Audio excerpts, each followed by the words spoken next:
আকিকার গোশত কি মা বাবা খেতে পারবে? মা বাবা একটু বাড়ায়া খাবে।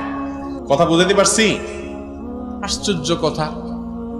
ছেলে হইছে বেচারার, কষ্ট করে ছেলে জন্ম দিছে, বাপে মায়ে গর্ভধারণ করছে, খুশির চোটে আকিকার গোশত খাবে সপ্তম দিনে, সবাই মিলে তারা না খায় থাকবে, এর কোনো কথা হলো? অনেকে প্রশ্ন করে। আমি বলি ভাই, বাপ মা একটু বাড়ায় খাবে। অন্যরা 2 টুকরা খেলে তারা 3 টুকরা খাবে, কারণ এরা বাপ মা, ওই বাচ্চার খুশিতে তারা বেশি আনন্দিত, আরো বেশি খাবে তারা। খোলাসা কথা হলো, আকিকার গোশত বাপ মা খেতে পারবে, কোনো অসুবিধা নাই।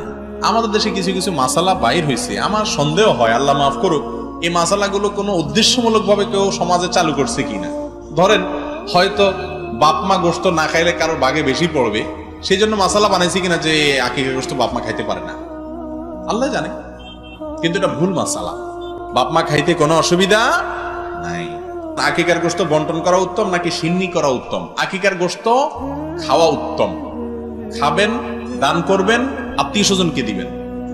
কিন্তু আপনি সব গরিব দুঃখীকে দিলেও আকিকা হয়ে যাবে, সুন্নাহ এটা না। সুন্নাহ হলো এটা নিজেরা খাওয়া, আত্মীয় স্বজন, গরিব দুঃখী, আশপাশ পাড়াপতি সবার একটু একটু করে দাও।